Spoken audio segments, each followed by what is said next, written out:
It was a seemingly ordinary summer night, and I, a 17-year-old from Florence, had the usual habit of staying out late.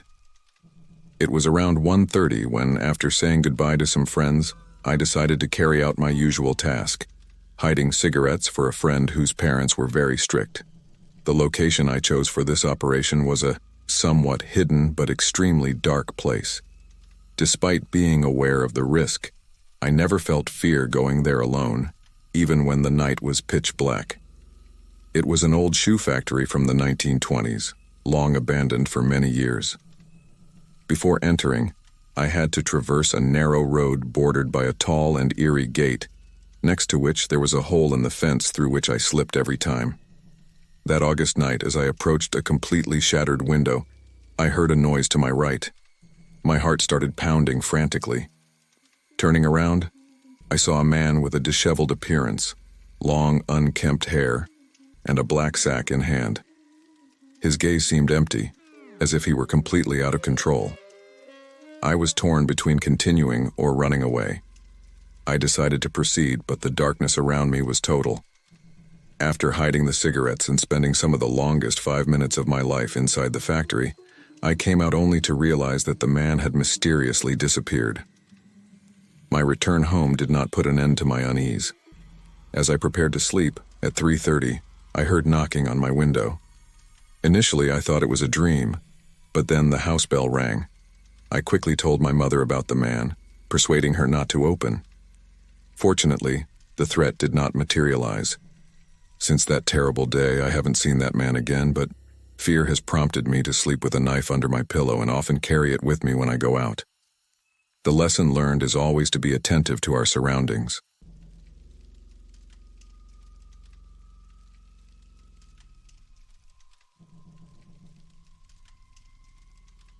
My name is Luca, and I work as a land surveyor in the heart of Tuscany.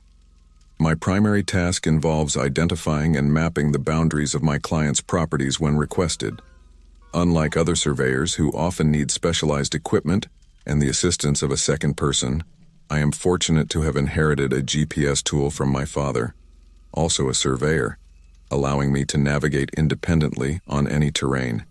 Every time I go to survey a piece of land, I must find and mark points using the GPS with known coordinates. In all my years of work, I've faced significant difficulties only twice in locating the necessary points. Once, the challenging point was a transmission tower for high-tension lines on top of a mountain, requiring me to literally climb a rocky wall, an extraordinary feat. The other time, however, was more unsettling. It involved a corner of a building situated in the middle of a wooded area at the foot of a hill, covered with years of overgrown vegetation. Numerous stories circulated about the abandoned farmhouse, ranging from teenagers using it as a place to experiment with drugs to darker tales of a man who had committed suicide by hanging there due to financial issues. One day, a client asked me to determine the boundaries of his land, which was somewhat close to this farmhouse. The hilly terrain offered no nearby structures for support during the survey, except for that farmhouse. Initially, I didn't think much of it and accepted the job without a second thought. Equipping myself with the necessary GPS gear, sturdy boots, and a mountain backpack, I headed to the location. After a preliminary survey and identifying all the points I needed, I left the southeastern corner of the abandoned farmhouse for last.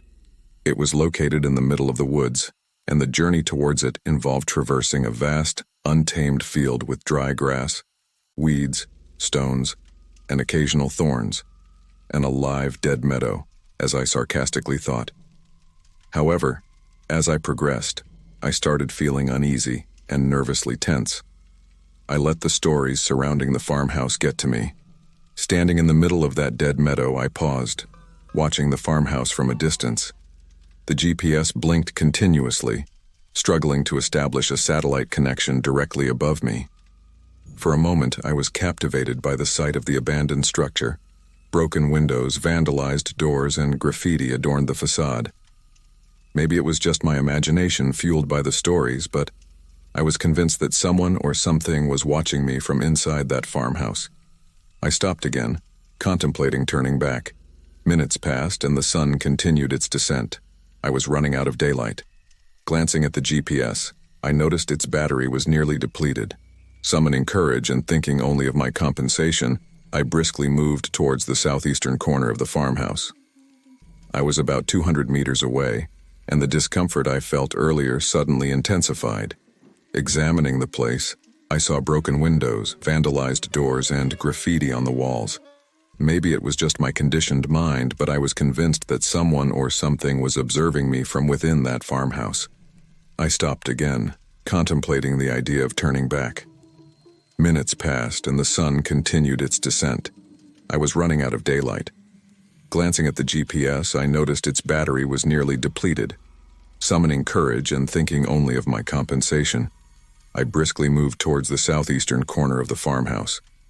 I reached the spot, breathless not only from the walk, but also from the anxiety that had built up. Placing the GPS near the point, waiting for it to catch a signal, I observed the surroundings. There was a broken door nearby leading into the building. I hesitated to look inside. The GPS finally picked up a signal, and I recorded the coordinates.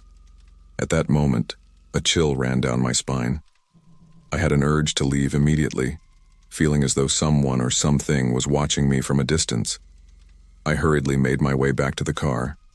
Upon returning home, I couldn't shake off the feeling of unease. The farmhouse, covered in overgrown vines and plants, still stands there.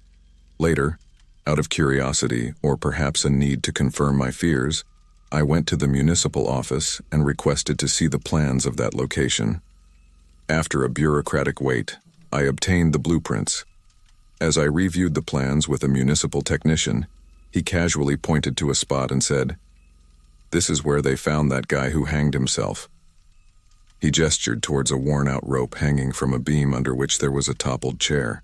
The blood drained from my face, and I did my best not to show my horror. The technician continued, "Yeah, he lived on the first floor in deplorable conditions." Before leaving, he concluded with a half-smile. For a while, that guy lived there, struggling with mental health issues, using drugs, and he took his own life due to financial problems.